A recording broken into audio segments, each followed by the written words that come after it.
Welcome back my YouTube channel. ನೋಡಿ, ಅರಣ್ಯ ಇಲಾಖೆಯಲ್ಲಿ ಆನೆ ಕಾವಡಿಯ ಹುದ್ದೆಗಳಿಗೆ ಸಂಬಂಧಿಸಿದಂತೆ ಇಲ್ಲಿ ಸಿರ್ಸಿ ವಿಭಾಗ ಹಾಗೂ ಚಾಮರಾಜನಗರ ಹಾಗೂ ಮೈಸೂರು ಸರ್ಕಲ್ ಅಲ್ಲಿ ವೇಕೆನ್ಸಿನ ಕನ್ಫರ್ಮ್ ಮಾಡಿದರೆ. ನನಗೆ ಒಂದು ಹುದ್ದೆಗೆ ಸಂಬಂಧಿಸಿದಂತೆ ಎಷ್ಟು ವೇಕೆನ್ಸಿನ ಕನ್ಫರ್ಮ್ ಮಾಡಿದರೆ ಹಾಗೂ ಏನ್ ಎಜುಕೇಶನ್ ಕ್ವಾಲಿಫಿಕೇಶನ್ ಕೇಳಿದರೆ. ನಂತರ ಈ ಒಂದು ಹುದ್ದೆಗೆ ಸಂಬಂಧಿಸಿದಂತೆ ಪ್ರಮುಖ ದಿನಾಂಕಗಳನ್ನ ನಾನು ಈ ಒಂದು ವಿಡಿಯೋದಲ್ಲಿ ಕಂಪ್ಲೀಟ್ ಆಗಿ ತಿಳಿಸ್ಕೊಡ್ತೀನಿ. ಬಟ್ ಇದುವರೆಗೂ ನೀವು ನಮ್ಮ ಯೂಟ್ಯೂಬ್ ಚಾನಲ್ ಸಬ್ಸ್ಕ್ರೈಬ್ ಮಾಡಿಲ್ಲ ಅಂದ್ರೆ ದಯವಿಟ್ಟು ಸಬ್ಸ್ಕ್ರೈಬ್ ಮಾಡ್ಕೊಳ್ಳಿ. ಇಲ್ಲಿ ಆನೆ ಕಾವಡಿಗ ಹುದ್ದೆಗೆ ಸಂಬಂಧಿಸಿದಂತೆ ಕೆನರಾ ವೃತ್ತದಲ್ಲಿ ಅಂದ್ರೆ ಸಿರ್ಸಿ ಭಾಗದಲ್ಲಿ ಎಷ್ಟು ವೇಕೆನ್ಸಿನ ಕನ್ಫರ್ಮ್ ಮಾಡಿದ್ರೆ ಅಂತ ನೋಡ್ತಾ ಹೋಗೋದಾದ್ರೆ, ಇಲ್ಲಿ ಕಾಳಿ ಹುಲಿ ಸಂರಕ್ಷಿತ ಪ್ರದೇಶ ದಾಂಡೇಲಿ ವನ್ಯಜೀವಿ ವಿಭಾಗದಲ್ಲಿ ಒಂದು ವೇಕೆನ್ಸಿನವರು ಕನ್ಫರ್ಮ್ ಮಾಡಿದ್ದಾರೆ. ನಂತರ ಮೈಸೂರು ವೃತ್ತ ಭವನ ಅಶೋಕಪುರಂ ಅಲ್ಲಿ ಎಷ್ಟು ವೇಕೆನ್ಸಿನ ಕನ್ಫರ್ಮ್ ಮಾಡಿದ್ರೆ ಅಂತ ನೋಡ್ತಾ ಹೋಗೋದಾದ್ರೆ, ಇಲ್ಲಿ ರಾಜೀವ್ ಗಾಂಧಿ ರಾಷ್ಟ್ರೀಯ ಉದ್ಯಾನವನ ಹುಣಸೂರಲ್ಲಿ ಒಂದು ಹುದ್ದೆನವರು ಕನ್ಫರ್ಮ್ ಮಾಡಿದ್ದಾರೆ. ನಂತರ ಗಾಂಧಿ ರಾಷ್ಟ್ರೀಯ ಉದ್ಯಾನವನ ಹುಣಸೂರಲ್ಲಿ 26 ಹುದ್ದೆಗಳನ್ನು ಕನ್ಫರ್ಮ್ ಮಾಡಿದ್ದಾರೆ. ಇಲ್ಲಿ ಕೆಟಗರಿ ವೈಸ್ ಸಹ ತಿಳಿಸಿದರೆ, ನೀವು ಬೇಕು ಅಂದ್ರೆ ಇದನ್ನ ವಿಡಿಯೋನ ಪಾಸ್ ಮಾಡಿ ನೋಡ್ಕೋಬಹುದು. ನಂತರ ಚಾಮರಾಜನಗರ ವೃತ್ತದಲ್ಲಿ ಆನೆ ಕಾವಡಿಗ ಗ್ರೂಪ್ ಡಿ ಹುದ್ದೆಗೆ ಸಂಬಂಧಿಸಿದಂತೆ ನೋಡ್ತಾ ಹೋಗೋದಾದ್ರೆ, ಇಲ್ಲಿ ಅರ್ಜಿಯನ್ನು ಸಲ್ಲಿಸಲು ಪ್ರಾರಂಭ ದಿನಾಂಕ 5/8/2026 ಪ್ರಾರಂಭ ಆಗಿದ್ದು, ಅರ್ಜಿಯನ್ನು ಸಲ್ಲಿಸಲು ಕೊನೆಯ ದಿನಾಂಕ 3/9/2026 ಲಾಸ್ಟ್ ಡೇಟ್ ಇರುತ್ತೆ. ಸಂಜೆ 5:30 ಒಳಗೆ ನೀವು ಇವರೊಂದು ವಿಳಾಸಕ್ಕೆ ನೀವು ಎಲ್ಲ ದಾಖಲೆಗಳನ್ನ ಕಳಿಸ್ಕೊಡ್ಬೇಕಾಗುತ್ತೆ. ಇಲ್ಲಿ ಆನೆ ಕಾವಡಿಗ ಹುದ್ದೆಗೆ ಸಂಬಂಧಿಸಿದಂತೆ ವೇತನ ಶ್ರೇಣಿಯನ್ನು ನೋಡ್ತಾ ಹೋಗೋದಾದ್ರೆ, ತಿಂಗಳಿಗೆ 29,600ರಿಂದ 57,800 ತನಕ ವೇತನ ಶ್ರೇಣಿ ಇರುತ್ತೆ. ಇಲ್ಲಿ ಚಾಮರಾಜನಗರ ಸರ್ಕಲ್ ಅಲ್ಲಿ ಎಷ್ಟು ವೇಕೆನ್ಸಿನ ಕನ್ಫರ್ಮ್ ಮಾಡಿದೆ ಅಂತ ನೋಡ್ತಾ ಹೋಗೋದಾದ್ರೆ, ಚಾಮರಾಜನಗರದಲ್ಲಿ ಇಲ್ಲಿ 3 ಹುದ್ದೆನ ಕನ್ಫರ್ಮ್ ಮಾಡಿದ್ದಾರೆ. ಹಾಗೂ ಬಂಡೀಪುರ ಹುಲಿ ಸಂರಕ್ಷಿತ ಪ್ರದೇಶ ಬಂಡೀಪುರದಲ್ಲಿ 6 ಹುದ್ದೆನವರು ಕನ್ಫರ್ಮ್ ಮಾಡಿದ್ದಾರೆ. ಸೊ ಟೋಟಲ್ ಆಗಿ ಇಲ್ಲಿ ಚಾಮರಾಜನಗರ ಜಿಲ್ಲೆಯಲ್ಲಿ 9 ಹುದ್ದೆನವರು ಕನ್ಫರ್ಮ್ ಮಾಡಿದ್ದಾರೆ. ಓಕೆ, ಇಲ್ಲಿ ಬಂಡೀಪುರ ಹುಲಿ ಸಂರಕ್ಷಿತ ಪ್ರದೇಶದಲ್ಲಿ 6 ಹುದ್ದೆಗೆ ಸಂಬಂಧಿಸಿದಂತೆ ಇಲ್ಲಿ ಕೆಟಗರಿ ವೈಸ್ ಅಲ್ಲಿ ತಿಳಿಸಿದ್ದಾರೆ. ನೀವು ಬೇಕು ಅಂದ್ರೆ ಇದನ್ನ ವಿಡಿಯೋನ ಪಾಸ್ ಮಾಡಿ ನೋಡ್ಕೊಳ್ಳಿ. ನಂತರ ವಿದ್ಯಾರ್ಥಿನ ನೋಡ್ತಾ ಹೋಗೋದಾದ್ರೆ, ಇಲ್ಲಿ ಅನುಭವವನ್ನು ಕೇಳಿದರೆ ಅಂದರೆ ಆನೆ ನಿರ್ವಹಣೆಯಲ್ಲಿ ಅನುಭವನ ಹೊಂದಿರೋರು ಇದಕ್ಕೆ ನೀವು ಅಪ್ಲಿಕೇಶನ್ ಹಾಕಬೇಕಾಗುತ್ತೆ.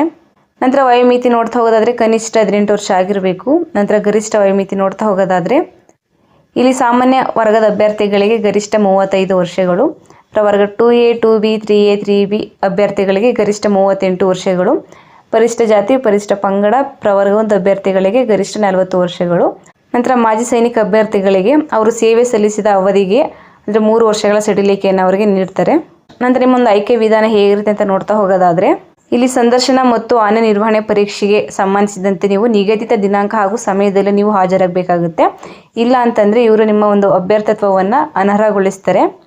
ನಂತರ ಸಂದರ್ಶನಕ್ಕೆ ನಿಗದಿಪಡಿಸಿದ ದಿನಾಂಕದಂದು ನಿಗದಿತ ಸಮಯ ಮತ್ತು ಸ್ಥಳಕ್ಕೆ ಅಭ್ಯರ್ಥಿಗಳು ನಿಮ್ಮ ಎಲ್ಲ ಮೂಲ ಹಾಗೂ ದೃಢೀಕೃತ ದಾಖಲೆಗಳೊಂದಿಗೆ ನೀವು ಆಯ್ಕೆ ಸಮಿತಿ ಮುಂದೆ ನೀವು ಹಾಜರುಪಡಿಸಬೇಕಾಗುತ್ತೆ.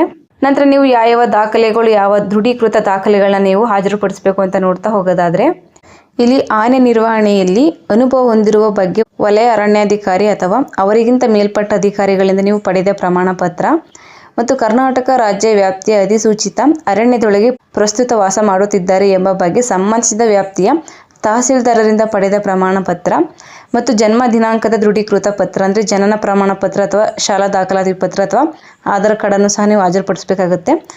ನಂತರ ನಿಗದಿತ ನಮೂನೆಯಲ್ಲಿ ಜಾತಿ ಪ್ರಮಾಣ ಪತ್ರವನ್ನು ಸಹ ನೀವು ಹಾಜರುಪಡಿಸಬೇಕಾಗುತ್ತೆ. ಓಕೆ, ನಂತರ ಸಂದರ್ಶನಕ್ಕೆ ಹಾಜರಾಗುವಂತಹ ಅಭ್ಯರ್ಥಿಗಳಿಗೆ ಕನ್ನಡ ಭಾಷೆಯನ್ನು ಮಾತನಾಡುವ ಮತ್ತು ಅರ್ಥೈಸಿಕೊಳ್ಳುವ ಸಾಮರ್ಥ್ಯದ ಬಗ್ಗೆ ಹಾಗೂ ಆನೆ ನಿರ್ವಹಣೆಯ ಅನುಭವ ಸಾಮರ್ಥ್ಯದ ಬಗ್ಗೆ ನಿಮಗೆ ಗರಿಷ್ಠ 100 ಅಂಕಗಳ ಪರೀಕ್ಷೆಗೆ ಇವರು ನಿಮ್ಮನ್ನು ಒಳಪಡಿಸ್ತಾರೆ.